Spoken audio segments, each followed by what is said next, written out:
Hello everyone, welcome back to Cyber Community. And in this course, what is this course? This is related to SOC analyst interview questions, or you can say cybersecurity analyst questions, right?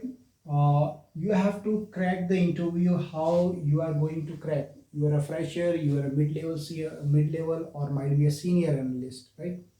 So let me show you what we have covered in this whole course. So the fundamental questions, these are very important because if you don't know the fundamentals, then definitely there is a bad impression on interviewer. So we have covered 1 comma 2 comma 3. We have covered 3 fundamentals in this. Approximately I think we have 70 to 80 questions, and we have discussed it. Now, what type of questions? Obviously, fundamentals like what is DSCP, DNS, what is XSS, difference between CSRF and XSS, etc. Very basic, you can say, question answers. Now, OSI model layer. Now, you might think that OSI model layer is very easy, but actually it is not. Why I'm saying this? Because that's very simple, that if anybody will ask you that how many layers in OSI model layer, so you can very easily give the answer, that is 7, right? We have the 7 layers. But what if I ask you, tell me the vulnerabilities layer wise of OSI model, right? Then that would be a very difficult to you. So this thing we have discussed. Now we have one more question interviewer always ask like this: ransomware question answers. What will happen if there is some ransomware attack happen on your organization? How you are going to prevent it? What will be your mitigations, right? So we discussed these two. Now the next part is related to, okay, we fundamentals, OSI model layer, ransomware. Next one is MITRE attack. Nowadays it is in trending, you can say. Everybody asks this question. What is, for example, what is TTP, what is ATP, what is initial access, I mean the tactics, right? And under this they can ask you particular tactic, and they can also will tell you that have you remember any type of technique for that particular tactic. So this is MITRE attack, and we have the cyber kill chain. So what is the difference between MITRE attack and cyber kill? So you will get this answer in this course. Now the next one, we have the scenario based. I will give you some scenario, some advanced scenario based questions, and you have to answer it. I have already discussed it. You can go through that part, scenario and advanced scenario based question.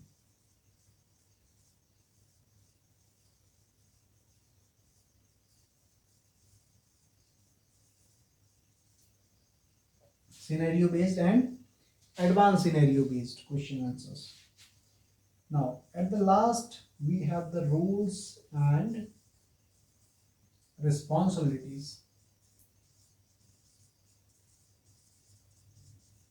right?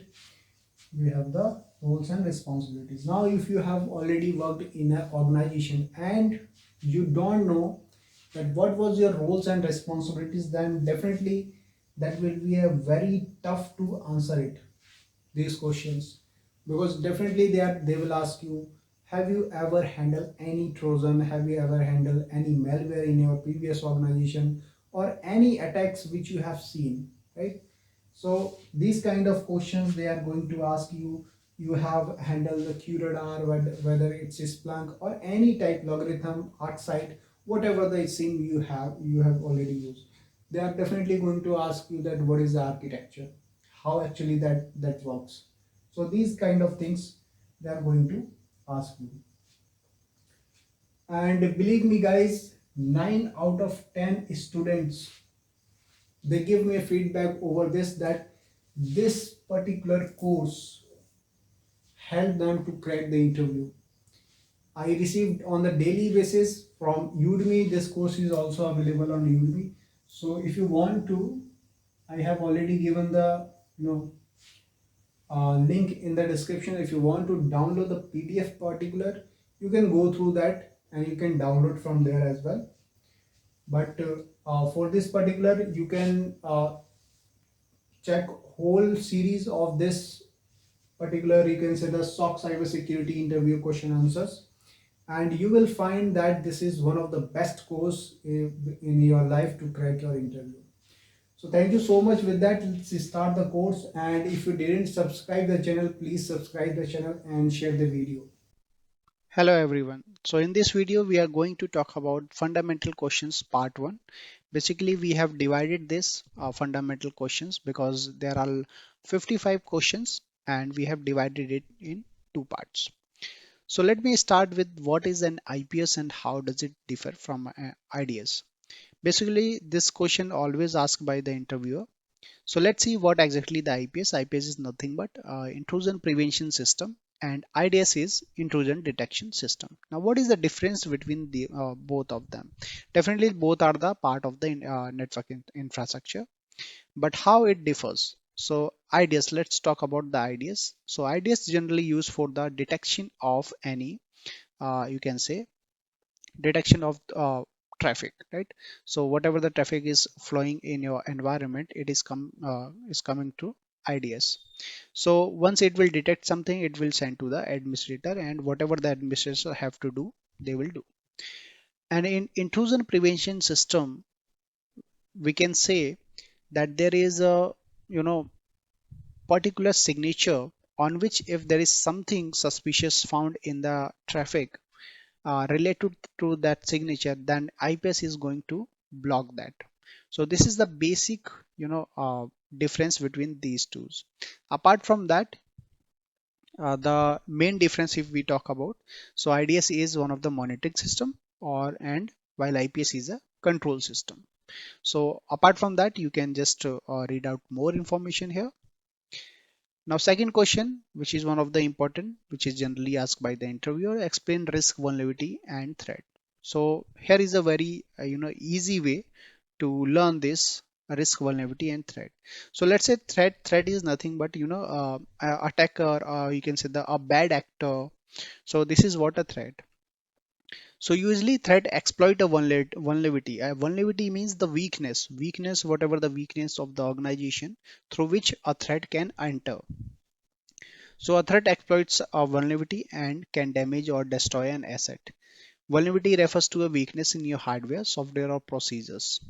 And risk refers to the potential for loss, damage, or destroyed assets. So threat is nothing but a bad actor. Vulnerability is the weakness, and risk is referred to the whatever the loss already has been occurred in your organization or whatever the damage. So this is the basically the difference between risk, vulnerability, and threat. Moving to this part, what is the difference between asymmetric and symmetric encryption and which one is better? So definitely we'll talk about some symmetric encryption. So symmetric encryption generally use the same key for both encryption and decryption. So let's say it's if there is some private and public key, both are generally same, right? So they will use for the encryption same key, public key, and for the decryption they are going to use again public key.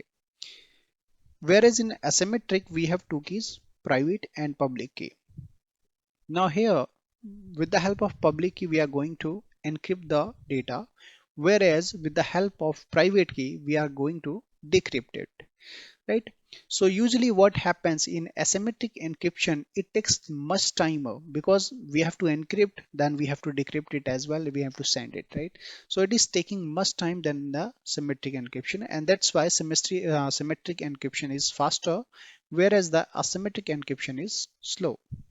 But asymmetric encryption is much secure than the symmetric encryption. That's why asymmetric I'm talking about this answer, which one is better. So that's why asymmetric encryption is much better. Now, what is excesses? How will you mitigate it? Excesses, when I hope you have done some bug bounty or something, etc. And you might have heard this excesses, right?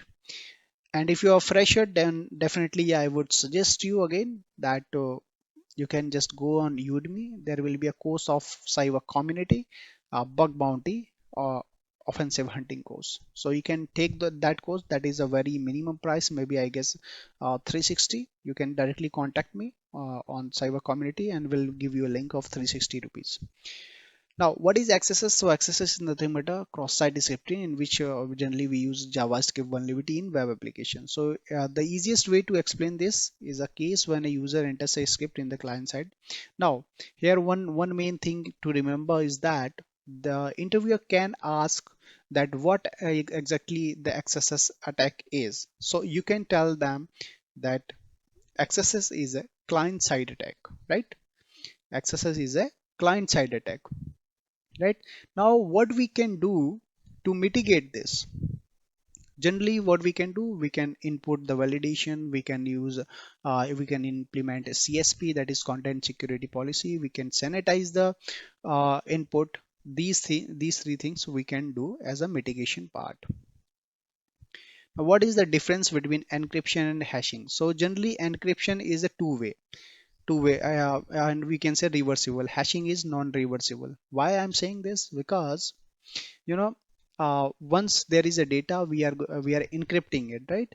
And then we are decrypting it. That's why it's reversible, whereas hashing is not, because once the hash, once the any file, we got the hash value for that, it is not going to reverse that. It is not going to reverse a whole data of that file, right?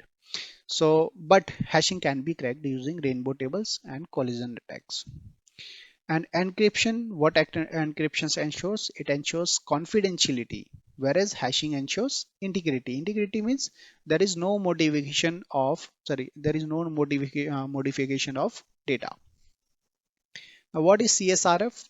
I have also discussed CSRF in bug bounty course, so you can go through that course as well.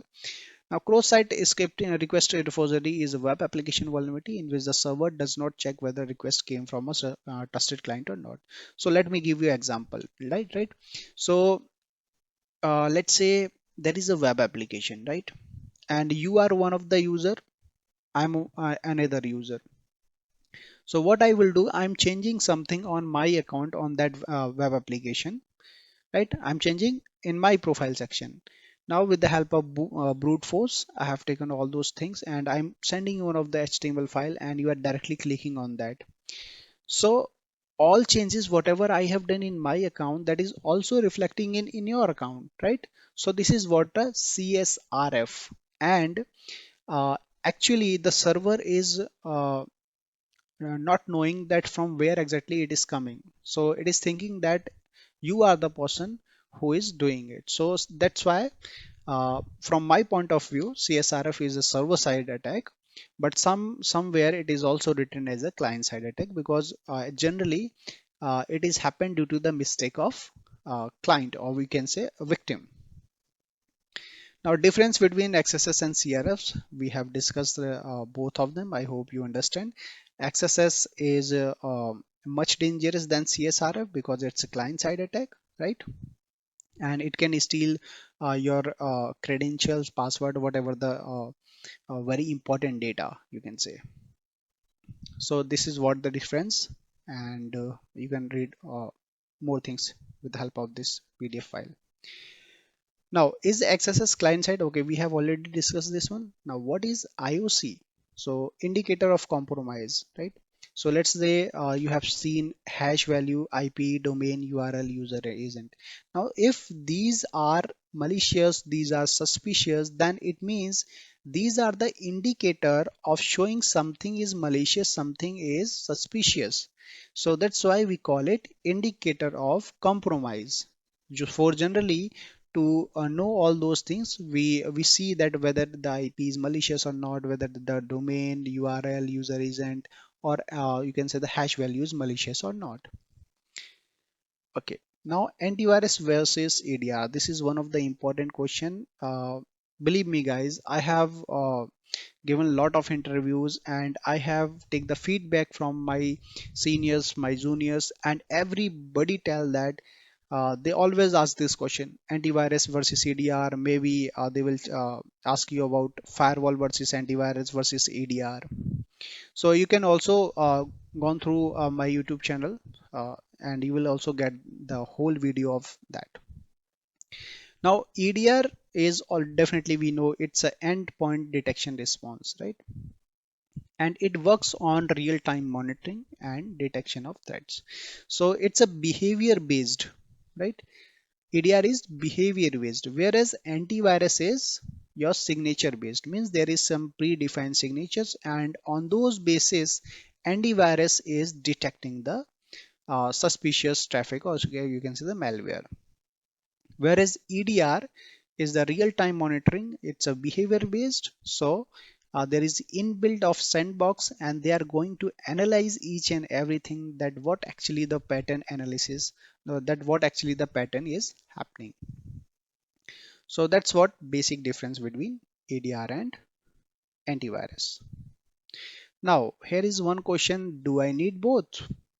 Well, EDR is also having the signature, there is predefined signatures, but along with that, it is having the uh, behavior analysis, you can say, right? So EDR is sufficient, but you can keep both EDR and antivirus, but EDR is sufficient for the organization.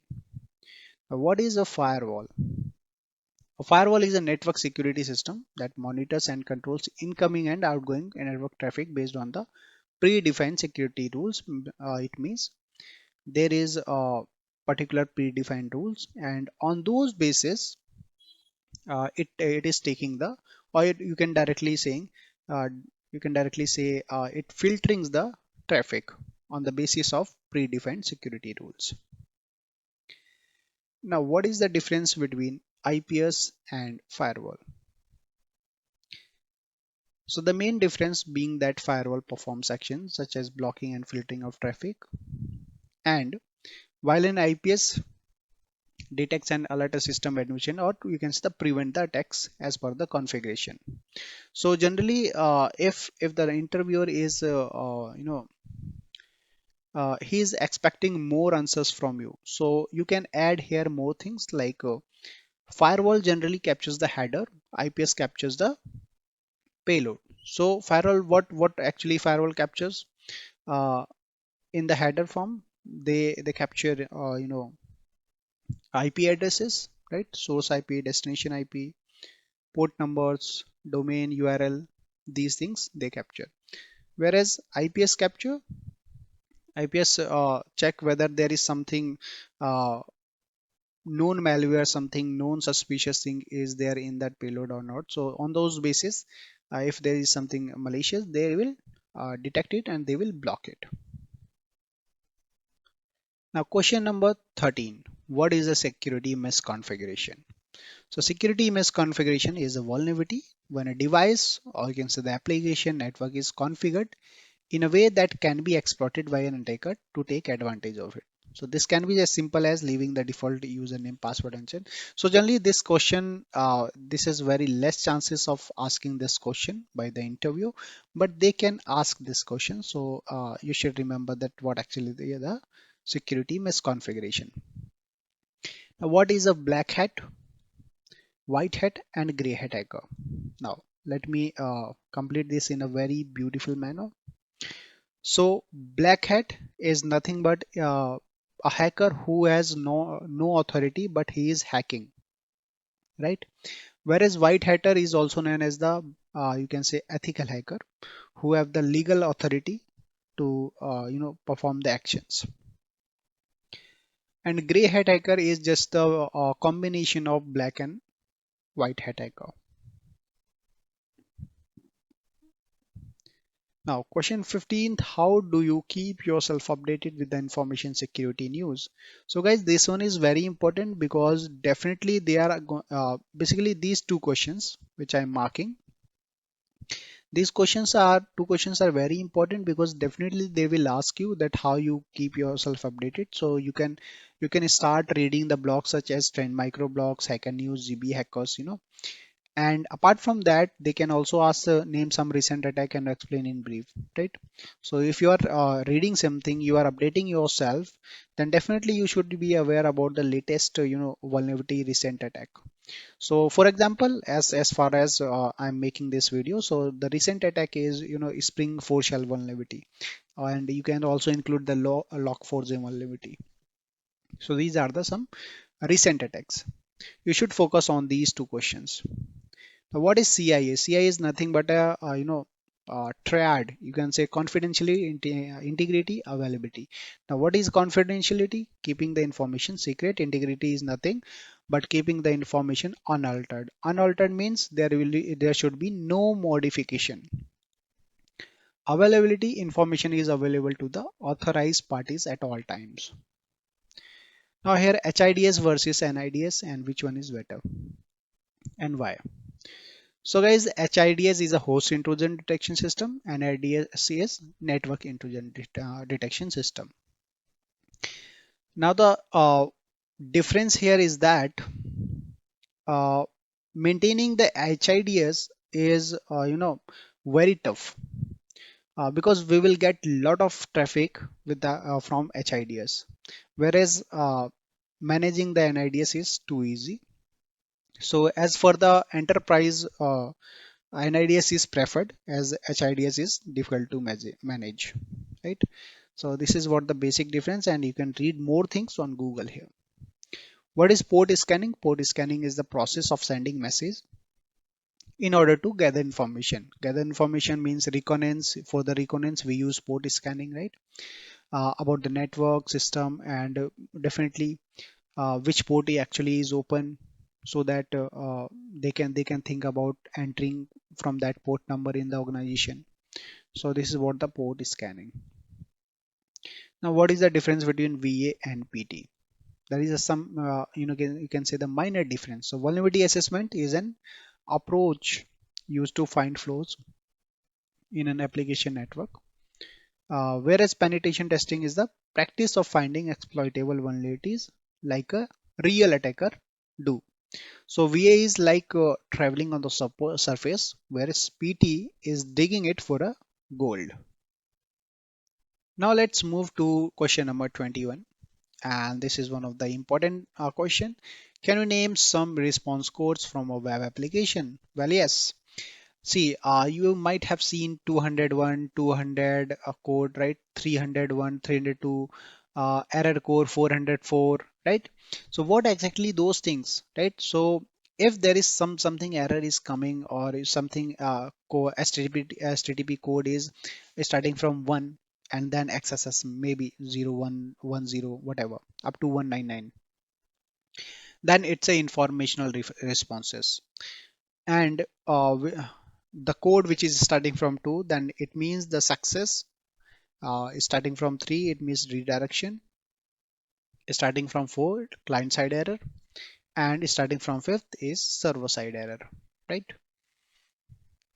Now when do you use traceroute? Now what exactly that tracer and traceroute, why we are using it actually?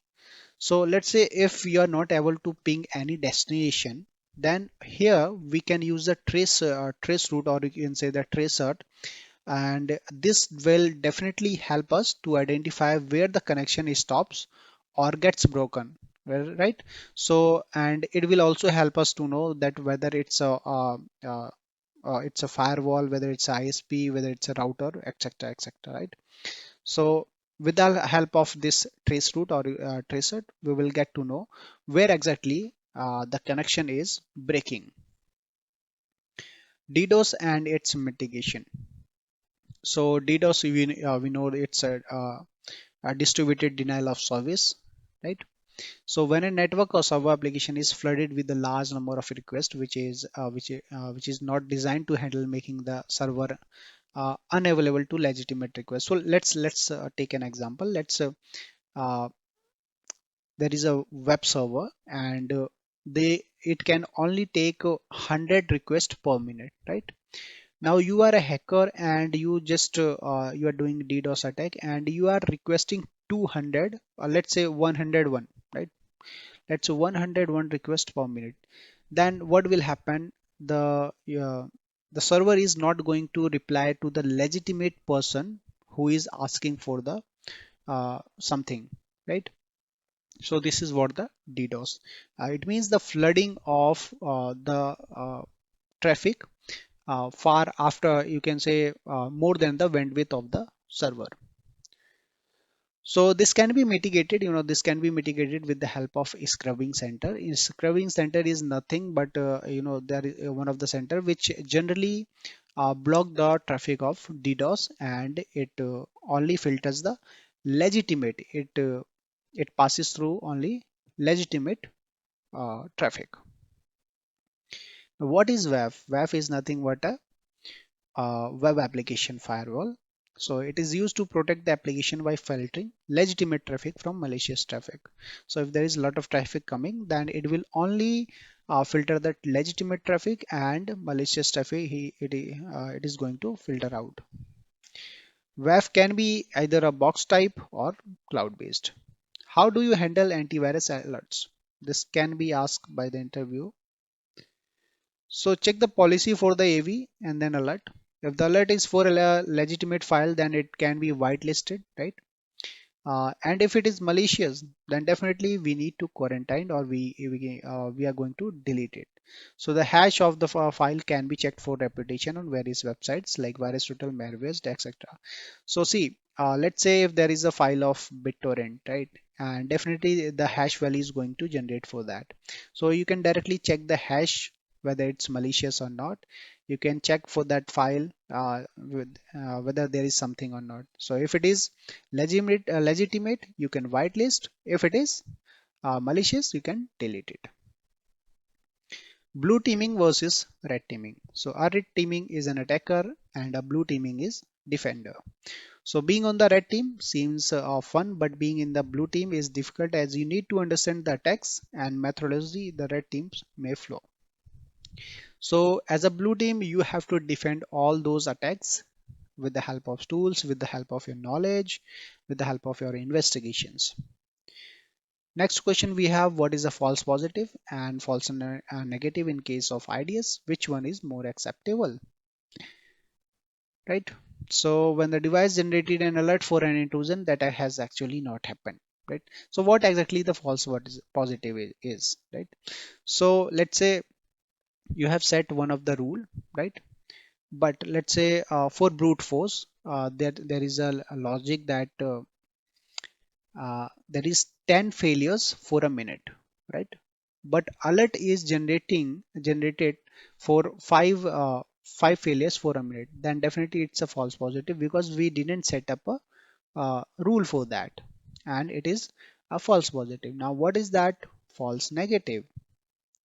So now if the device has not generated any alert and then the intrusion has actually happened, then this is the case of false negative.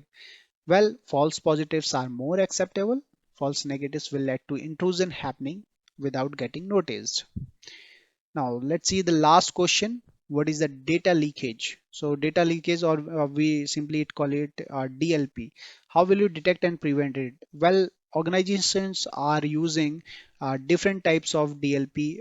Many companies are providing it. Let's say McAfee providing the DLP, so we can use the DLP software, right? Just to check whether if there is some person who is sending the confidential or sensitive data outside the organization or not. So it ensures that the data is not leaking. So that's it guys, and we'll meet in the next video. Hello everyone. In this video we will talk about fundamental questions part 2. We already have discussed up to 28, and let's start from 29. So open source and licensed software, which one you are going to prefer? Definitely see here what is happening. The difference between open source and licensed software is that licensed software is keep updating, right? And that's very easy to track for any organization. Whereas the open source, you don't know to whom you are going to contact, right? And whether that will solve your problem or not. But in licensed software, what is happening, you can easily track those people who can actually help you. So that's why licensed software is much better than open source software. What is DNS? So DNS is nothing but it's a domain name system, turns domain names into IP addresses which browsers use to load internet pages.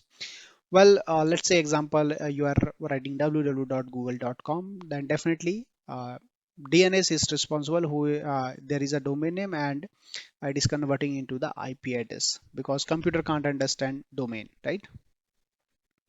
Now how DNS works, you can directly go through this youtube.com, this channel, and you can go through this blog how DNS.works, right?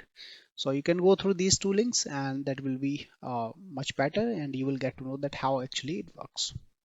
Now, what is TLD? So a top level domain, sorry. So it is the most generic domain in the internet hierarchical DNS. So a TLD is the final component of a domain name. Let's take an example, right? So if there is something you can say google.com, right? So this .com, right? So this com is one of the TLD, that is a top level domain. And let's say here is an example I have given developer.mozilla.org, right? So that org is one of the TLD. So this is what top level domain. What is name server? Server is responsible to convert or you can say translate the domain name into an IP addresses. So name server, let's say there is a www.google.com, right? So name server is responsible to convert www.google.com into 8.8.8.8, right? So this is what we have name server. A canonical name. So a canonical name, or we can say typical C name, is a type of domain name system database record that indicates that domain name is the nickname or alias for another domain name. So let's take an example. There is a website. We have example.com, right? And there is the three subdomains. The let's say w1 example.com, w2 example.com, and w3. And you are a owner of that example.com, and you want all these subdomain should show the example.com whenever user go through w1.example.com, then that should be redirect to example.com, right? So this is what a canonical name that actually you are using some other thing, but once you will enter into it, that is going to somewhere else from the same page. So this is what a canonical name, which indicates that a domain name is the nickname or we can say alias for another domain name. Okay, now what details you find when you searched IP domain for DNS lookup? So you can search any type of IP, right? On DNS lookup, you can search for that, and you will find out that here a SOA name server. You will find more details as well, right? So now what A exactly it is? What is that A? A will denotes the IPv4 address.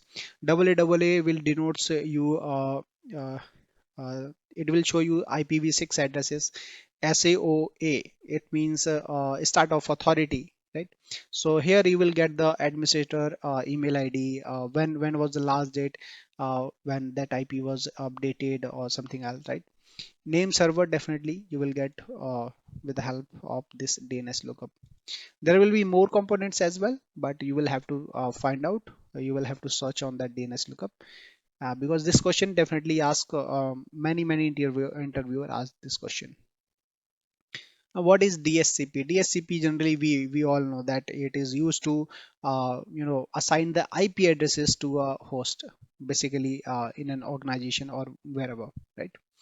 And it works on the concept of DORA, right? DORA means discovery, right? Firstly, there is a client and server, so client will be discover, then server is going to offer a IP address, right? And you can say request, R for request. Again, client is going to request it.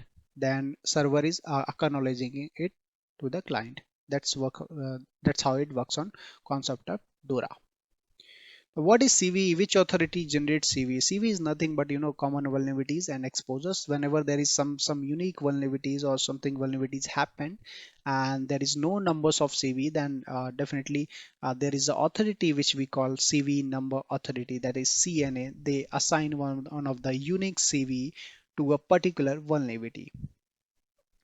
What is a loop back address? Loop back address is nothing but it's your default routers. You have the router having the IP 127.0.0.1, which is called a loop back address. Generally we use yeah, these things to check our TCP IP protocols whether it's working or not. So packets sent to this address never reach the network but are looped through the network interface card only.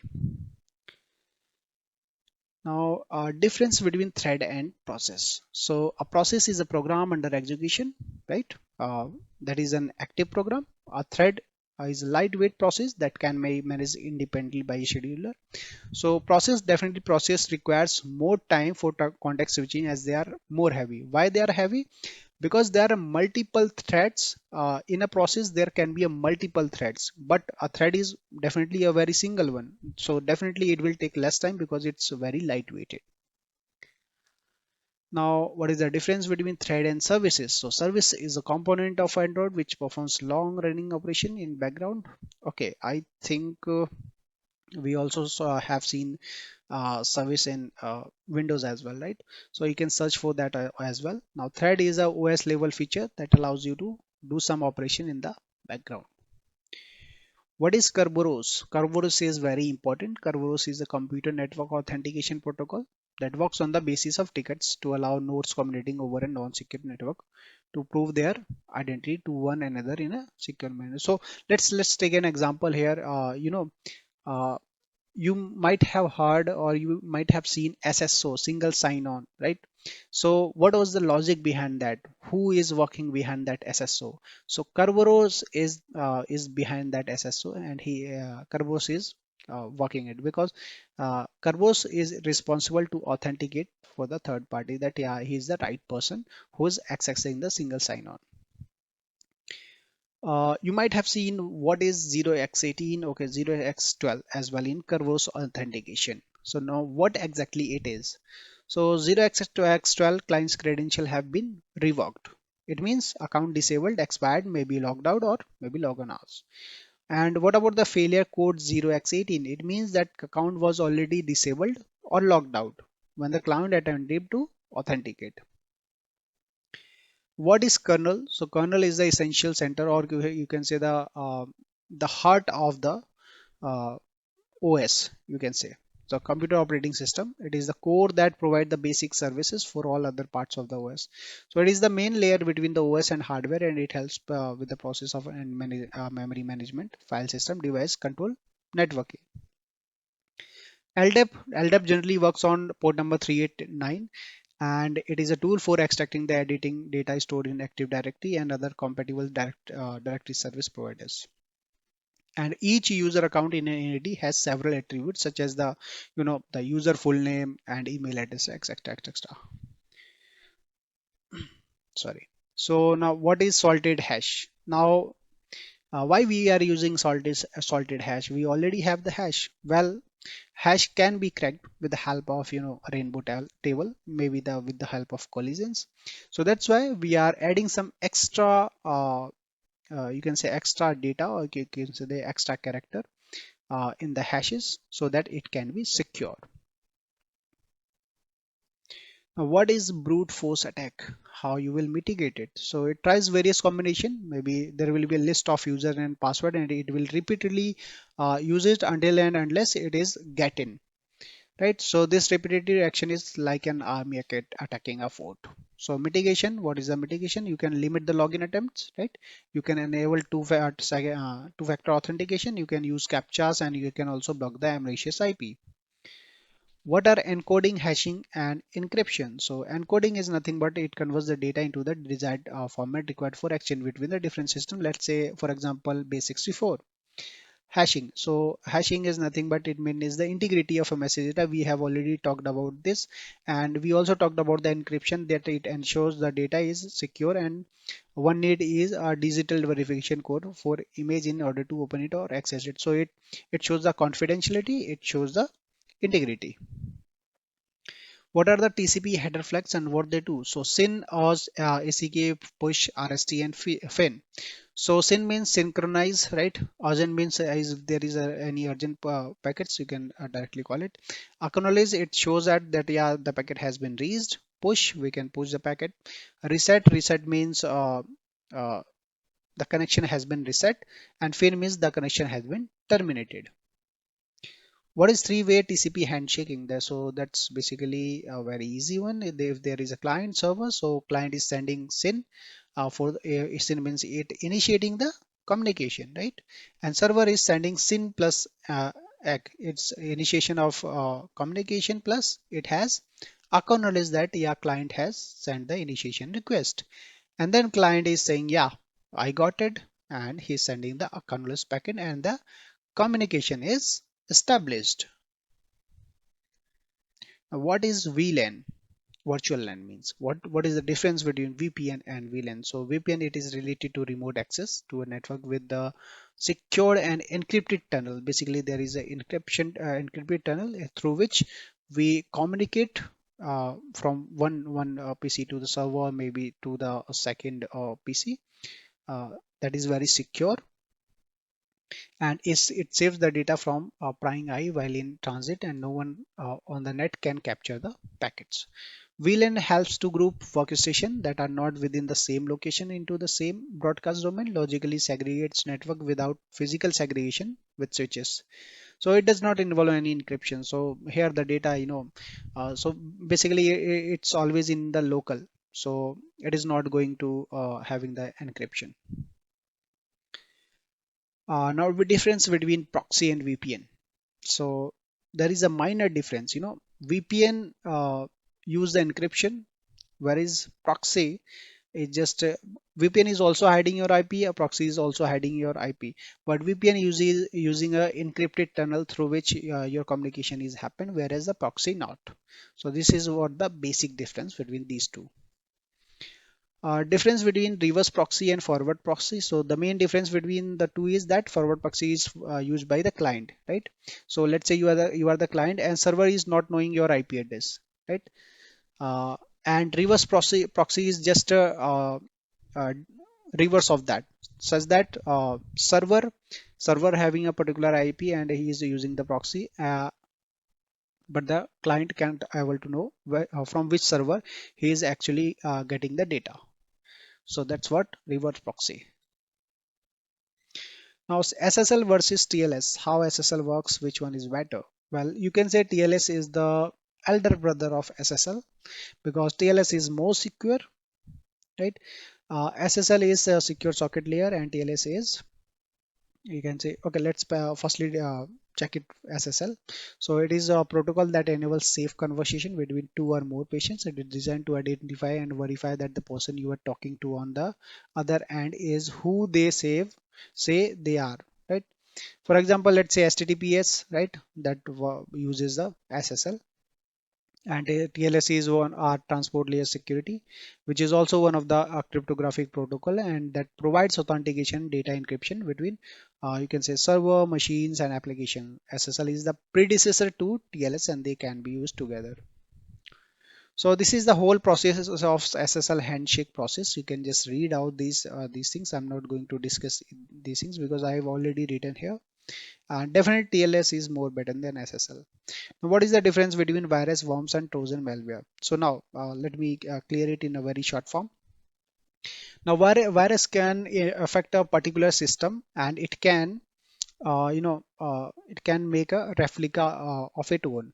Whereas the worm can have the tendency of virus, but it can affect the whole network as well. Now, Trojan is one of the thing in which there is legitimate things is going. I mean, there will be some malware which is looks like a legitimate, but it is not legitimate, and for that, for Trojan victim have to click somewhere, victim have to click, then only the Trojan is going to install. Then it is going to work. So for Trojan, we need a victim. You can say the victim should have click on that. Okay, so there will be no self-replicating definitely. Now, what is the chain of custody? So for legal cases, the data device needs to be integrated, hence any access need to be undocumented. Who, what, when, and why compromise in this process can cause legal issues for the parties involved. So generally, if let's say if there is something happened in your office and if there is some data, then they can take that laptop in the chain of custody. They will investigate all those things. So this is what we call chain of custody. So that's it, guys. In this, we have covered the whole fundamental questions which I have seen in many interviews, which I have talked to my junior and my senior, and they have helped me in that to making this course, making this a whole 55 questions of related to fundamental questions. So that's it in this video, and we'll meet in next video with the OSI model layer questions. Bye bye. Hello everyone. In this lecture, we will discuss about some fundamentals 3 interview questions and answers. So let me start the first answer.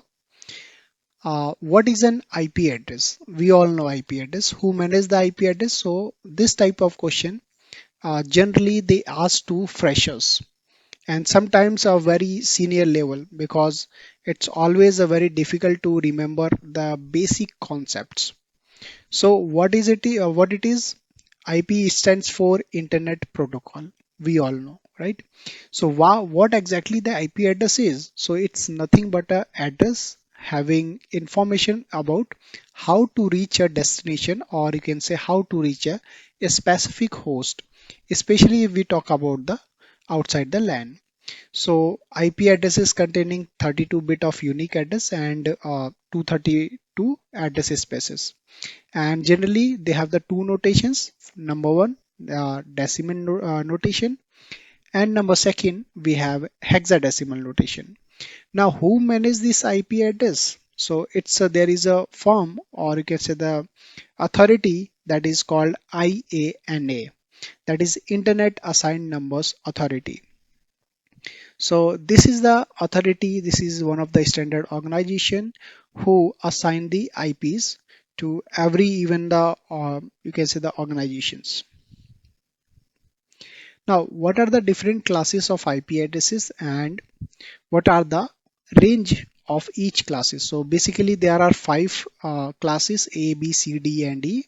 And if you talk about the ranges, this is all in front of you. If you talk about the class A, right? So this is 1 to 126 and class B 128. Okay, now there is something missing, right? 126 and 128. So where is 127? So 127 series used by IANA just for the loopback testing purpose, right? So they can also ask you that what is loopback testing or what is loopback address. So keep remember, this whole series is known as a loopback.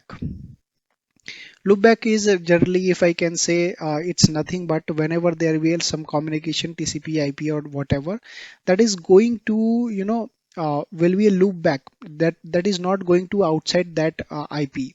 So that what exactly the loopback address. Now class C, we have 192.223. Class D, which is reserved for multicasting. We will talk about the IP multicasting as well. And class E we have for the experimental purpose. Now this is the particular link tutorials point. You can go to that and you can learn more about IPv addresses. Now what is subnet mask? So subnet mask is a 32-bit number that is used to identify the subnet of an IP address. Now exactly why it is 32-bit?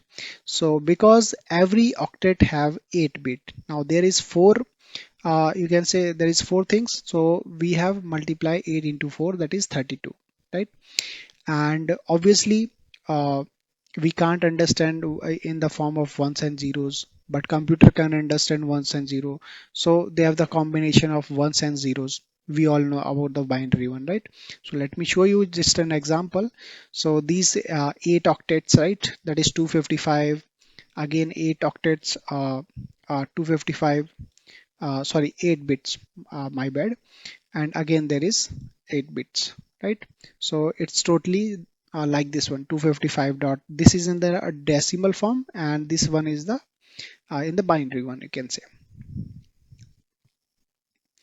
And this is the purpose, this is the link where you can directly jump, and you can check all these related concepts, what exactly the subnet mask and how actually it works, right? Now, what is default gateway? So, checking the default gateway is actually very simple. You can just go for the, uh, just open the command prompt and just enter ipconfig, and you will get your default gateway. But what it is exactly? So, it's nothing but, it generally connects the internal network to the outside network. So, this is what a default gateway. It sometimes it also, act as a proxy server and a firewall. So what protocol is used by the ping command, right? So it's nothing but a ICMP, which is Internet Control Message Protocol, and that protocol is used by ping. So now name the ports used by FTP. So particular there are two ports of FTP, 21 and 20. Now 21 is used for the control connection, whereas the 20 port number 20 used for the data connection. Now what is the difference between them? So control connection is basically for sending the control information, let's say identification, or maybe the password, maybe something command to change the remote directory, if you want to send any some store files. These are the some things which is used by the control connection. And whereas the data connection, this is for sending the actual file. Now, what is MAC address? We all know every devices who have the internet, they have some MAC addresses, right? So MAC addresses are unique, and they have the 48-bit hardware numbers of computers which are embedded into a network card. Now they can also ask you question that where that MAC address is embedded in your laptop. So your answer should be it might be in NIC, or maybe in the you can say the motherboard, or directly you can say that will be in the NIC, that is network interface card. Generally, that's why we called it sometimes NIC. Now the MAC address is also known as the physical address of a network device. And what is IP multicast? We were talking about that, right? So multicasting is nothing but uh, one sender sending, transferring of data, or maybe the some traffic from one senders, right? Some one senders to more recipients, or maybe one, right? Or more senders to one or more recipients. So, and vice versa. This is how exactly it works. Now in multicasting, traffic reclines between the boundaries of unicast and broadcast.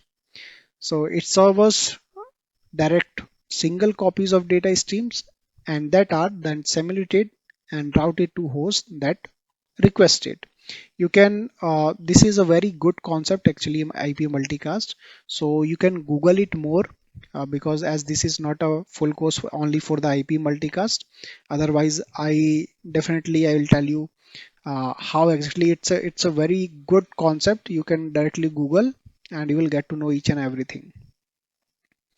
So difference between public and private IP addresses. We all know private IP, right? There is particular class A, B, C. There is some private IPs. Apart from that, there is some public IPs, mainly public IPs, right? So private IP is used with the local network, and public IP is used for the outside the network. So here is some differences. Private IP is for the local, public is for the global, and private IP address to communicate within the network, right? for example 10 dot something something, right? And public IP address is to communicate outside the network. For example, let's say 1 197.65.2, something like that, right? Private IP address differ in uniform manner. Public IP address differs in varying range. So you can check all these uh, differences, right? And private IP address are free of cost, whereas public IP address comes with a cost. And who assigned it? IANA, right? I hope you remember this name, IANA. Oh, can you explain what subnetting? So yeah, so when a bigger network is divided into a smaller networks in order to maintain security, then that is known as the subnetting. Means you are breaking the subnets. You are breaking the subnets into some smaller networks. You can say this thing. So that will be very easy, to maintain the networks, because maintaining the smaller networks is far easier than maintaining the bigger network. Now, can you know what is the network address translation? That is the net. I hope you have you know already about this one, but if you don't know, then let me tell you that once you will start working in the organization, every time you will face this IP, nated IP. Why? What exactly it is? So it's a network address translation, and it is a process in which one or more local IP address, right?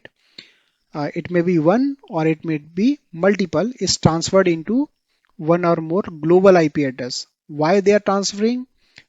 Because in order to access the internet. That's why we need the nated IPs.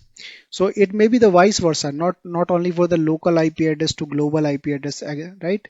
So it may be the vice versa, like this one. Now explain the difference between static and dynamic IP. Static IP definitely is not going to change anytime. Okay, uh, here is not add, not change any at any time, right? This one should not be there. Okay, which means it's a static IP address and is provided, then it can be changed or modified. Whereas the dynamic is always changing, right? For example, if you see somewhere, if you like IBM, there is a IBM Expose, right? Whenever you are going to search any of the public IP, let's say the Tor IP, it's going to be a dynamic one. And let's say you have the static IP, something like which is exactly assigned to some organization, then it's a static IP because they are not going to change their IP. Now, how will my computer get its IP address? Actually, how I can see the IP address, that should be the right question. So directly we need to start the program. So we need to open the command prompt and we need to just enter IP config. Once you will write the IP config and enter it, you will get all your details from the default gateway to subnet marks to your IP address, each and everything. Now IPv6 backward compatible with IPv4? No, IPv6 is not compatible. Is it possible to have an IPv4 and IPv6 address simultaneously? Yes, it may be happen. It can be happen. Yes, it is possible. And what is IANA? We already told you uh, it assigned the IPs, so it's one of the authority which assign the IPs. Now, what is IP config? IP config is nothing but uh, internet protocol configuration, and this is usually command line application that displays all current TCP, IP, network configuration, and DNS, etc., etc. What are the differences between MAC address and IP addresses? So it's very simple. MAC address stands for media access control. IP address stands for internet protocol. MAC address having 6-byte hexadecimal. There is IPv4 and IPv6. So IPv4 having 4 byte and IPv6 having 8 bytes. And a device attached with MAC address can retrieve by ARPA protocol, and a device attached with IP address can retrieve by RARP protocol. So there is an IC card manufacturer provided by the MAC address, and here is internet service provider. MAC address is used to ensure physical address of the computer, whereas the IP address is for the logical address of the computer. Now, what is 127? It's a loopback address. We already talked about it. What is the difference between ipconfig and ifconfig commands? So ifconfig is interface configuration. Generally, we use for the in Linux, and ipconfig is internet protocol configuration. That one we use in Windows. So that's it, guys. We'll meet in the next lecture. In this video, we will see that I interview which type of questions they ask regarding OSI model layer questions. So let's see, definitely they are going to ask you that what is OSI model layer, what protocols on every layer. They can ask you how many there are layers and what is the function of those, right? And one important question is that for OSI layer, that they can ask that what different vulnerability is related to different OSI layer. Means layer wise they are asking you the vulnerabilities. So these type of questions we are going to see in this video. So firstly, what is OSI model layer? It is open system interconnection. We know is a reference model for how application communicate over a network. Generally, there is 7 layers, and how actually the communication is happening. That is what OSI model layer. Now, second question we have, can you tell OSI layers name and at least one protocol for each layer? So generally we have 7 layers in OSI layer. The first one we have physical layer, right? On which where the actually the bits started, where actually the bits converted into for the next layer. That is, if you can see, send data onto the physical wire, right? And if we talk about the protocols, if you can see here, hops, NICS, cables, these are the some protocols. Second, we have data link layer, right? Where the data framing is happening, right? And here we get to get the physical address and protocol like switches. See, so this is the layer second switches, right? And network layer, on this we have protocol routers and layer 3 switches. Now what is the difference between that layer 3 switches and layer 2? So on layer 3 there is routing and switches both work, right? And here only switches. Now we have the fourth layer, transport layers, where there is end-to-end connections and reliability, and the protocol like TCP and UDP. Session layer, we used it for generally for the establish and end connections between two hosts. So for example, protocols like NetBIOS, PPTP, presentation layer, we have HTTPS, SSL, JPG. These are some protocol. And at the last application layer, here we have SMTP, Telnet, HTTP, FTP. So whenever any interview asks you on which layer HTTP works, right? So it is application layer. They can ask some simple terms like on which layer HTTPS works. So it's presentation layer. So this type of questions also can be made. Next question we have, do you know attack on every every OSI layer? This is what I was talking about.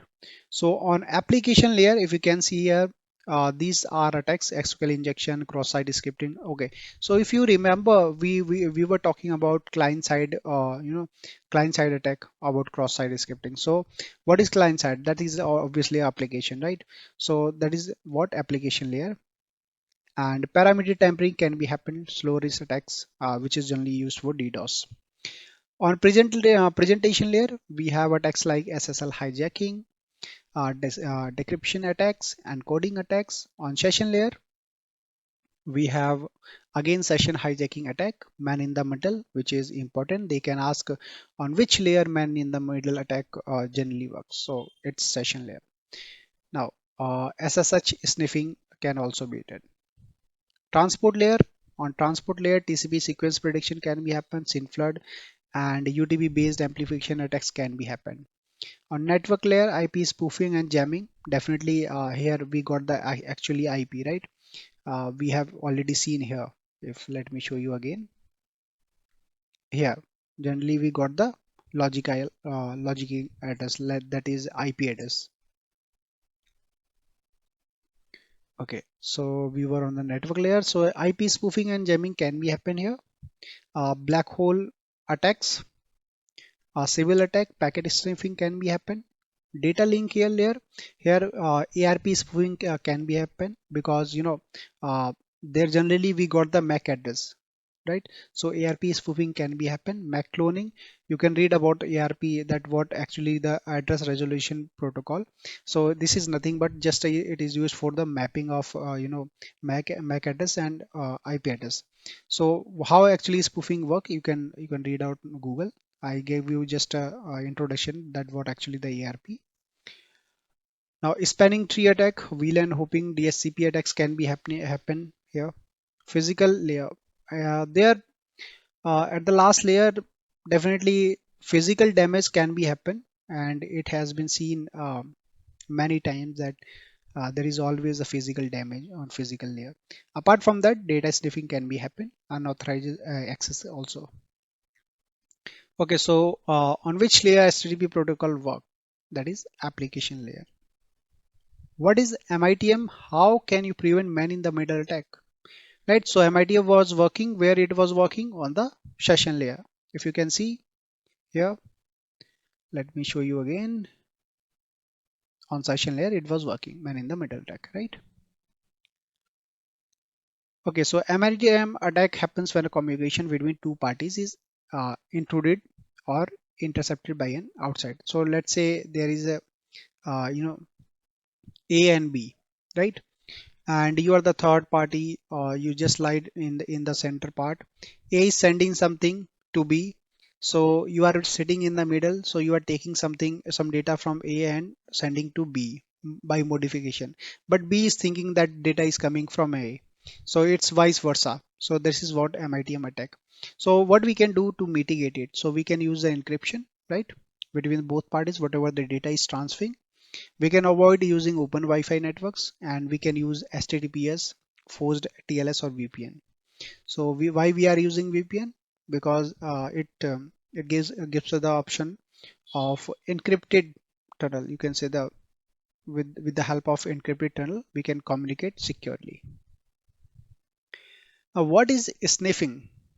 So, and do you any tool?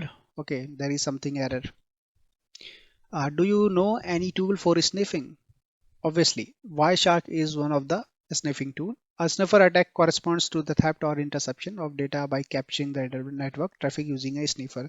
I hope you have already used the Wireshark, right? So this is what the sniffing is.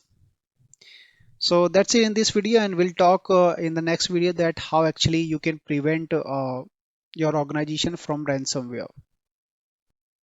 In this video, we will discuss that how a interviewer can ask you questions related to ransomware. So they can ask that on which port number WannaCry ransomware generally attacks.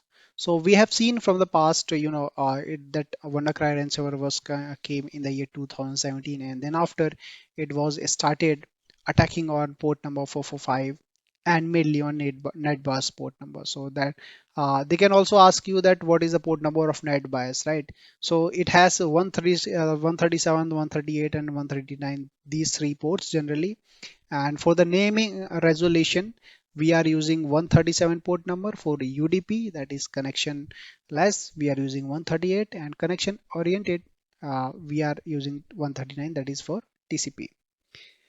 Now next question we have, how you can prevent your organization from ransomware attack. So this is a very important question. They will definitely ask you.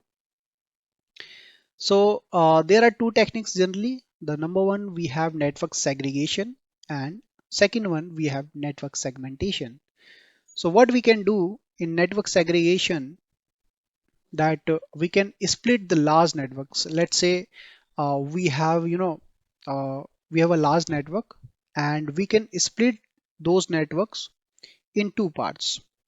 One part is critical data, and another part is lesser critical data. Now what we can do here, we can use VLAN we can use firewall at each for both splitting network. I mean the critical part and the lesser critical part, both side there should be a firewall and VLAN. So this what will happen once the attacker once the ransomware will attack on the that lesser critical part, then definitely it is not going to affect the critical data. So that's how that network segregation and network segmentation, you can say, network segmentation where splitting the big network into small parts, in a small parts, and at every small network you will have to configure firewalls and VLAN. Why we are configuring this? Definitely to filter out all those traffic. That will be very helpful for us. So what will happen here on a very small network, if there is some ransomware attack is happening, then it is not going to affect the other parts of the network. So this is what two techniques we can use: network segmentation and network segregation, these two parts. So that's it. I hope this is one of the best techniques by which we can at least prevent our organization from ransomware attacks. In the next video, we'll talk about the MITRE attack and cyber kill chain. So most times it happens in an interview that interview always asks the question related to MITRE attack or maybe the cyber kill chain. So they can be ask you the difference between the MITRE attack and cyber kill chain, because we'll talk about it, right? We'll talk about the difference in the upcoming videos. So not issue. So let me start with the what is exactly the MITRE attack. So if you search on Google, you will get it the this attack, right? So actually this is not an attack, it's ATT&CK. It means adversarial tactics, techniques and common knowledge, right? So this is what attack. And it is one of the framework which is a curated knowledge base and model for a cyber adversary behavior, reflecting the various phases of an adversary's attack life cycle and the platform they are known to target. Now, what is TTP in that? If you already have a tactics, techniques, and the procedures, right? So these TTPs are nothing but the tactics, techniques, and procedures, and these are the behaviors, methods, or patterns of activity used by threat actor or a group of threat actor. So now, next question we have: can you explain tactics and technique? So now, what is tactics? So tactics are movement with difficulty, strategism, cunning action to achieve something, right? In a short form or in a simple language, if I try to explain this tactics, is actually your goal. Let's say uh, initial access, right? So getting some access, is this your goal, right? For what you are actually everything is doing. Now what is technique? A technique is a way to find your goal, right? To find your tactics. So let's say spear phishing. Through spear phishing, uh, you are trying to take a initial access in the organization. So this is what tactics and techniques difference actually. So technique is a skill and knowledge of a given art or occupation, correct? Now, next question we have: which one you will prefer more, TTP or IOCs, and why? Obviously, we can see TTPs are behavioral, right? Whatever the bad actors or you can say threat actor is going to launch the attack, TTPs depends directly on those things, that how actually on which phase what is actually happening, right?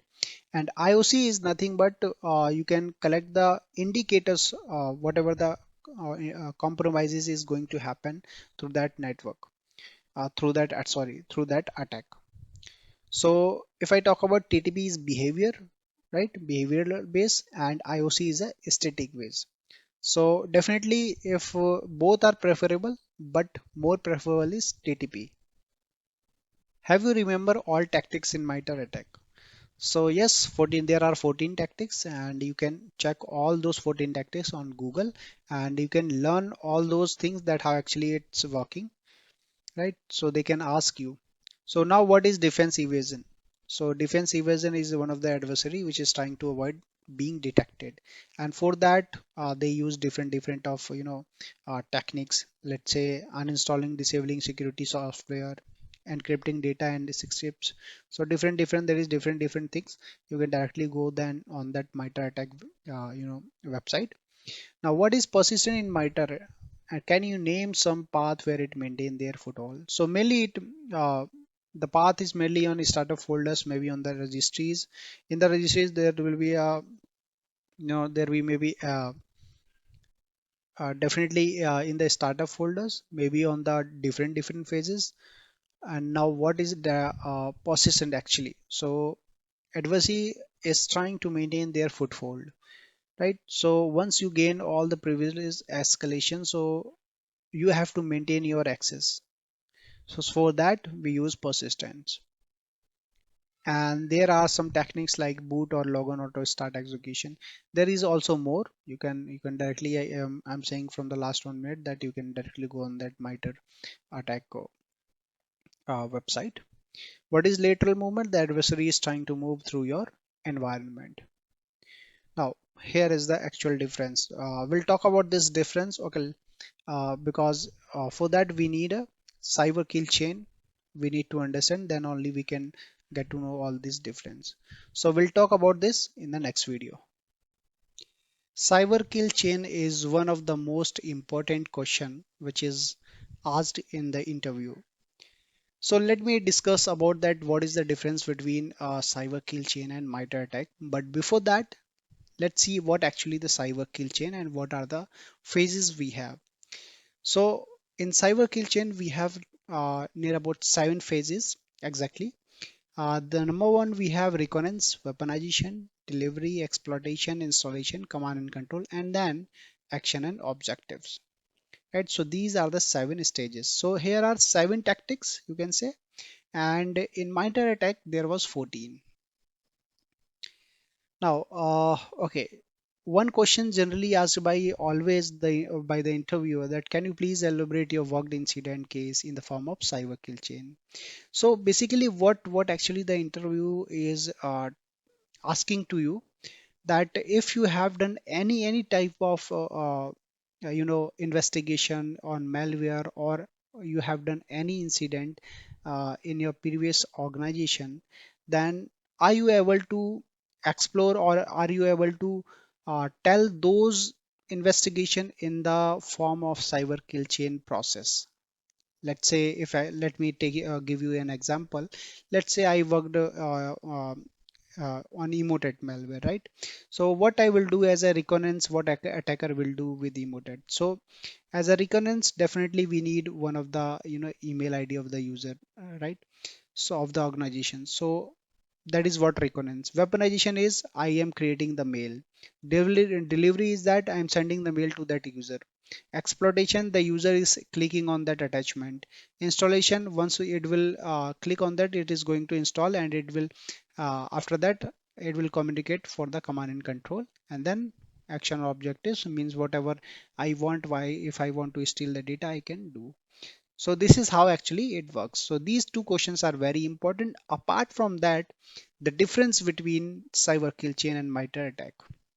So now see here, both are similar. What their aim is, they have to get in, right? And they don't want to caught, and they want to get out.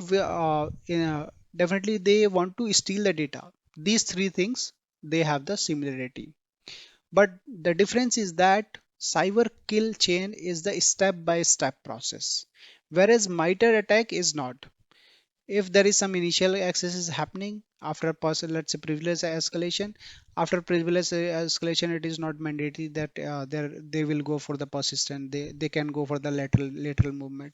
So the techniques, I mean, that is not a sequence wise, and whereas a cyber kill is sequence wise. So this is what the basic difference between cyber kill chain and MITRE attack. Scenario based questions plays a very vital role during the interview, because our interviewer always asks some questions related to scenario based questions. Now here a very important thing is that how you reply all those questions. Let's say we have just an example or definitely these type of questions they always ask, that if there is some DDoS attack, then how you can mitigate, how, what will be your plan, right? So you can read out these things that we can document DDoS resilience plan, recognize DDoS attack activity, and we cannot assume that only large scale volumetric attacks are the problems, right? And we can't even rely on the traffic monitoring thresholds and we even IPS or firewall. And definitely there is a very special thing is that we have to engage a mitigation provider and pair time to mitigation with successful attack protection. So apart from that, guys, we can make one of the scrubbing center to mitigate the DDoS attack. So now what is that scrubbing center? So scrubbing server, we can say, is one of the dedicated machine that receives all network traffic, and it filters all the network traffic in the form of good traffic and bad. So generally it passes only the good traffic, which is not malicious in respect to these DDoS packets. Now, number second, we have suppose a server is compromised with a malware. What steps will you take to secure a server? Well, these are the protections you can take, right? These are the protection you can take just after, before the compromisation of the server, right? And even after the compromisation of the server. But along with that, you will have to, isolate that machine, that server machine. You will have to isolate that server machine. I forgot to mention here those points here. You have to isolate it, and you have to investigate whether there is something malicious or not. If there is something malicious found, you will have to, clear all those things, and you will have to check other parts of the network, which machines were connected to this server, right? And you have to clear all those things. So once you get to know all those things, then you have to secure, again, make a secure password. You can make new user that you use to manage the system. You can remove the remote access from default. You can configure fire rules for remote access. These are the things you can do, and after doing these things, you can take that server in your network. One more this scenario based questions we have. Suppose there is a no use case for BitTorrent, right? There is no alert we have made any use cases for BitTorrent. Then how we can analyze the traffic? So that is quite very simple. We see BitTorrent, or you can say peer-to-peer these softwares generally works on port number 68812, 6889, and sometimes it's 6999. So now what you can do, you can check the sim logs, right, directly, and you can filter out the port numbers with the help of port number, obviously. And you can also check the firewall logs, and there also you will have to keep the filter with the help of port number. And then you will get to know in the raw data, or you can say the payload, that the IP address, the URL, and the port number. These things you will get, and with the help of these, that will be very easy to know that whether it's a torrent or not, because once you will search on the Google, you will get to know that yeah, this IP is related to something, a peer-to-peer connection. Now let's say a data breach on the network. So what is the first thing you do when the attack occurs on the network, right? So this one is very important one. Basically they just ask this question just to know that what action you can take. So what was the incident response plan in place, or your organization, right? So investigate the incident, that is the first part. If the breach is valid, then we have to inform the management. That's quite very simple. And then identify the suspected, the root cause of the incident, right? So this one we have to find out. And then if we get to know, yeah, something is there malicious, and something is affected, then we need to isolate that affected system and eradicate the cause of the breach. Then implement policy procedures, whatever the things is there. Perform period technology audit or risk assessment combined with network penetration testing to identify weakness in the system. So that's what PT team comes in the role.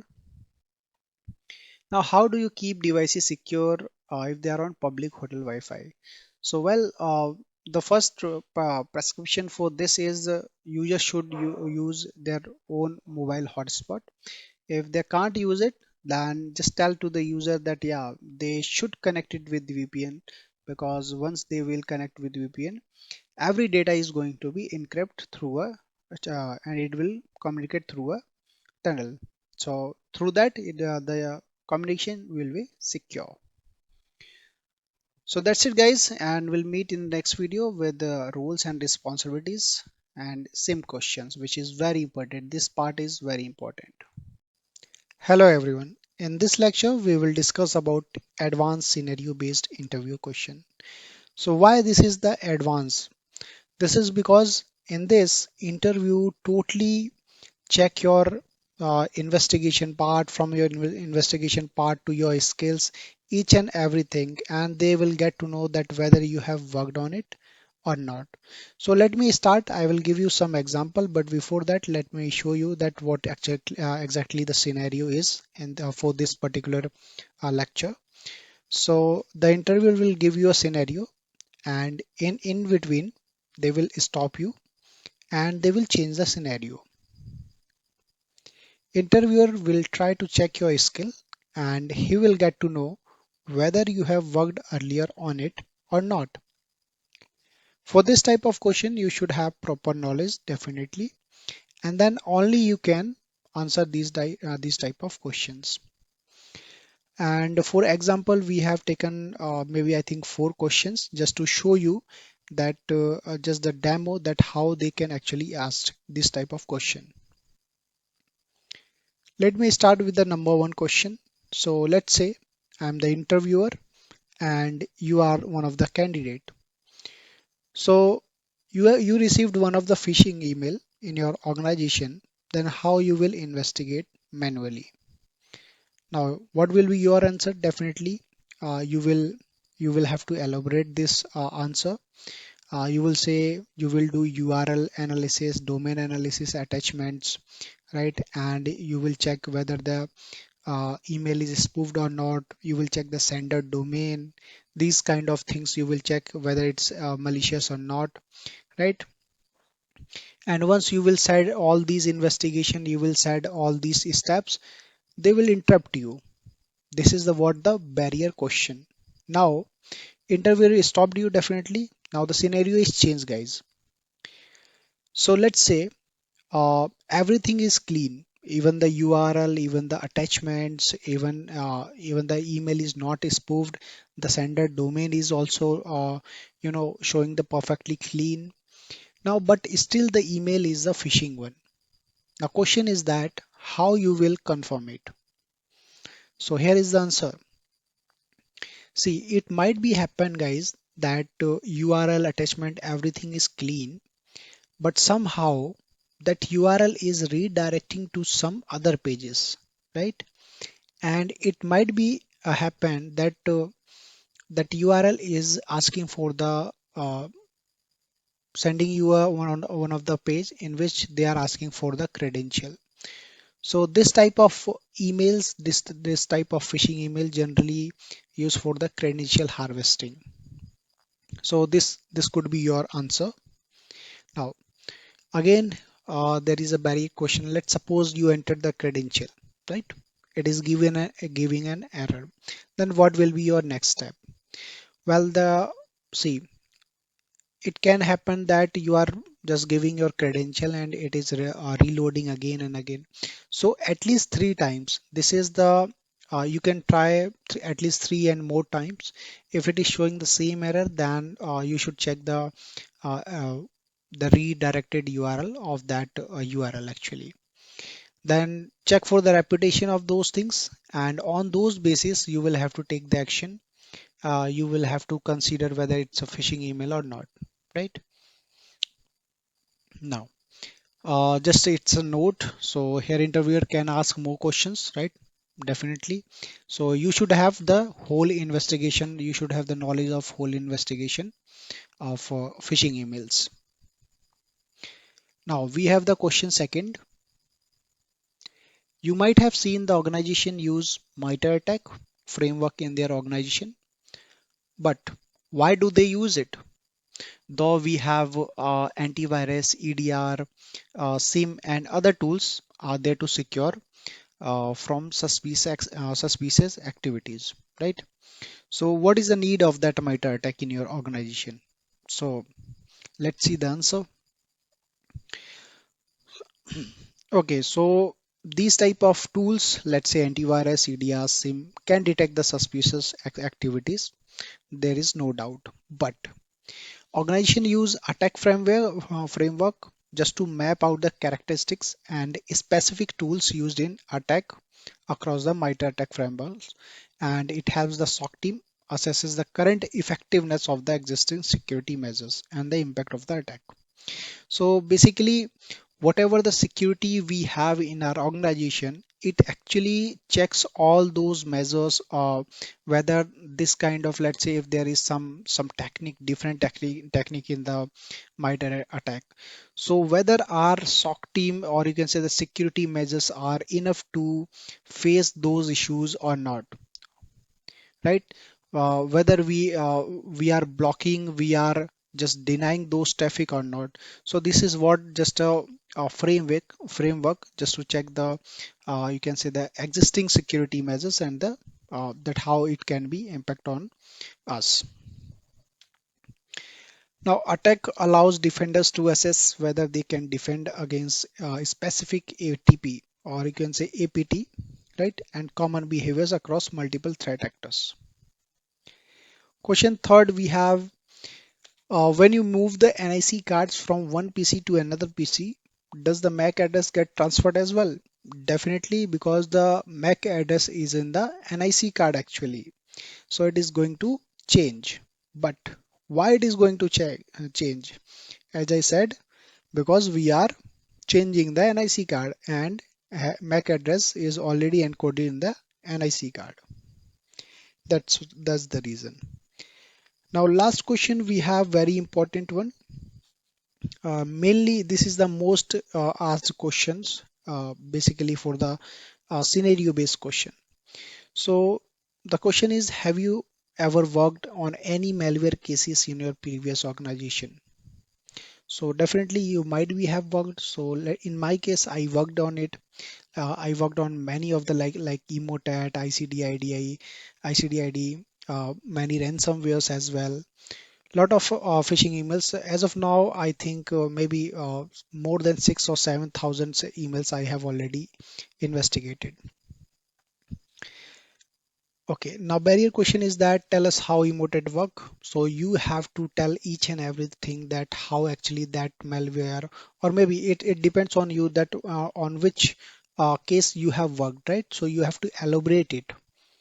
Now, the next question will be, can you explain this malware in the form of a cyber kill chain? Now, here, what does it mean? It means what actually the interviewer wants you to just elaborate, or you can say explain the text of in the 7 stages of cyber kill chain. And which stages? Like say that how it will be. First part like reconnaissance, second part weaponization, delivery, exploitation, installation, command and control, and then action on objectives. So you have to just correlate your malware or whatever the attacks you have worked, correlate with these 7 stages of cyber kill chain. For example, like Emotet generally comes through phishing email, right? So in the reconnaissance, definitely I am going to gather the information of the recipient, means the user, where I have to send the email, correct? Now weaponization is that I will attach the file, I will do each and everything whatever I have to attach in the email body. Delivery is that I will send that email to the user. And exploitation is that once the user is going to click on that attachment, that is directly going to install. Once it will install, I will get the command and control, and after that I can uh, you know steal the data. I can steal each and everything, steal the password, steal the confidential data, different things. Even I can drop other malwares too. So this is how I correlate these things, right? I hope these four questions are enough to just to tell you that how actually these advanced you can say scenario based question asked in the during the interview. Bye bye, take care. In this video, we will talk about roles and responsibilities and sim questions. So whenever you are going for an interview, then definitely the interviewer is going to ask the questions related to your roles and responsibilities, and this is 100% chances, right? So it's very rare cases that the interviewer is not going to ask roles and responsibilities and same questions. Well, whatever I have seen and whatever my seniors, my juniors, I have seen and collected all those these data, and I have seen the roles and responsibilities was the main you can say main question that was included in all those 50 samples. So let me start with the what is SIM. So you are already working on that sim, right? So what exactly it is security information and in event management. We can see this is using for the real time analysis, right? And security alerts generated by application and network hardware. So that's what sim. And which SIM you were using in your organization? This is one of the question. And what was the sources from where SIM collection the logs? So sources, what actually the interviewer is asking here, that from where your SIM were getting the logs. So definitely it was NIDS, HIDS, maybe the routers, virtual machines, servers, different places. So but you should know your organization architecture, that exactly from where your sim was collecting the uh, uh, collecting the logs, right? Now what is QRadar, Splunk? Okay, both are same. You can search on more on these things. What is the architecture? Okay, these architecture QRadar and Splunk, definitely they will ask about these things. So you can directly go these two links I have shared. You can go and you can read these things. What are the components of QRadar, Splunk? So whatever the data, I don't know whether you are using QRadar or Splunk, right? So if you are using QRadar, maybe let's say example event data, flow data. So just go for that components. What actually the log analysis dashboard. There are a lot of things components in QRadar and Splunk. For Splunk, let's say example search had for forwarder indexer. You can go through this link and you will get a lot of data. Now, brief us about your career. So, your career. So, from where you have started. So, you have to start from your academics, right from the academics, uh, and including your graduation. Then, after your first job, second job, and then what you have done apart from your roles and responsibilities. You can also mention these things in your career. Please explain your roles and responsibility at your previous organization. So directly is asking about the roles and responsibilities. You can tell what was the roles and responsibilities and what are the other parts you were doing apart from that roles and responsibilities. So you can mention those. It will give a good you can say impression on the interviewer. So have you handled any big incident, phishing, email case in your career? So let's say if you have investigated on any malware, if you investigated on any big phishing email, so you can mention those things here, right? So let's say example, candidate handle emote malware campaigns, right? So he will explain each and everything that how it for detected, how he investigated step by step, and how he mitigated it, right? Next question, we have explained this incident in the form of cyber kill chain. Okay, we already have discussed this one, correct? In the cyber kill chain video, we have already discussed it. What are the stages of incident management process? So that is very simple. You are doing this process in your daily routine. That is incident identification, logging and categorization, incident notification and escalation, investigation, resolution and recovery, and then incident closure. Next question, how you handle any alert? So is directly talking about that the alert you are getting from SIM. So please explain the process. So you have to explain whole process, that how actually you handle and how actually you were working on those incidents. What is the event code for success and failure login? So it's 46244 login, and 4625 is successful login for 4624, 46254 failure login. So you can check all those event codes. Maybe they will ask you different codes uh, regarding such as audit policy, right? These are the things they can ask. Which certification you have done? Let's say if you have done the CH certification, right? So you should know about the CH, what exactly in that, because they can ask any question. Let's say uh, they can ask directly about the Wireshark. They can ask about Nmap, different tools. Okay, so what is Nmap? So Nmap stands for Network Mapper, and we generally used it to scan a system and understand what weakness exists that a hacker could potentially exploit. Through the NSE engine, if you remember, we have used Nmap, right? So as the program is open source and free, it is one of the most more common tool used for scanning network for open ports and other weakness. 95th question: what is the difference between IOC and IO? We have discussed it. Let's again discuss it.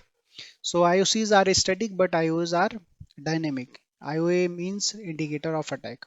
So IO, I can directly say, is for EDR, and IOCs are generally for the malwares, whatever we are getting on daily routines, right? The known signatures, you can say. What is spear phishing? So targeting a single person in any organization or anything else, and sending one of the phishing emails, doing the social engineering on it. That is called spear phishing. How you will do the analysis of phishing email? So take this course. This is the free course, right? And you can learn phishing email investigation from here. This is totally free. As of this video, I'm making this video, so as of now it's free. Header analysis you can also learn from there. Can you name some port numbers? So you should remember the important port numbers such as port 25, 389 port number LDAP, 443 port number 80, right? So these are the some basics, but whatever the very on the daily basis, whatever the your port number you are working on, you should know those port numbers. What is DLP? We already have discussed it, right? So I'm not discussing it. Okay, DMARC, SPF, and DKIM. Well, you can go through that free course. You will get it. But let me tell you some of the demo that what actually there's some small difference in these three. So DMARC is domain-based or message authentication, reporting, and confirmation is the email authentication policy and reporting protocol. Basically, DMARC under DMARC we have SPF and DKIM. So SPF,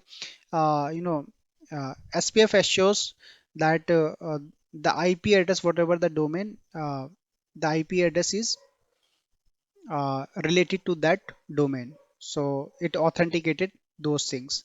And DKIM having some domain keys identified mail. It means uh, it gives, you can say, it gives the integrity, means that the content of the body is not changed. So this is done by giving the email a digital signature. So this is what DKIM do. SPF means Center Policy Framework. For more details, you can directly go jump to this free course and you can see there all those things. How you will decide that on which alert you have to work first if there is 100 alert. Obviously, if there is some 100 alerts, there will be some priorities like a high, critical, medium, low. So obviously, I will choose a critical one, which is very critical for my network. So I will choose that one and I will work on it firstly. Why you want to leave your company? That's a very very big question. Always you will get this question always. So you can tell, I mean, you can think your answer could be different from mine one, but uh, what I just tell that I've learned a lot of things in my previous organization. I explored as much as I can. So now I feel that I should move for a challenging and for a new responsibility so that I can grow more, and you can add more things, right? So that it can give the good impression to the interviewer. What motivated you to come in this organization? So you can say you have learned heard more things about that organization, and there is a learning, there is challenges, and there is new responsibilities, and that matches your profile. So that's why these things motivated to come in that organization. You can tell these things. Do you have any questions to us? Okay, this is the last question. Well, uh, you can ask if you have any such good question, then you must go with that. But if you don't have, then I should suggest you don't ask any question if you don't have, right? So that's it, guys. Uh, we have this roles and responsibilities. That was a very uh, the interview always asks these type of questions related to roles and responsibilities. So these 105 question is going to be a very is going to be very helpful for you. As per our sample, we have taken 50 interview sample, and these were the repeated questions we were getting.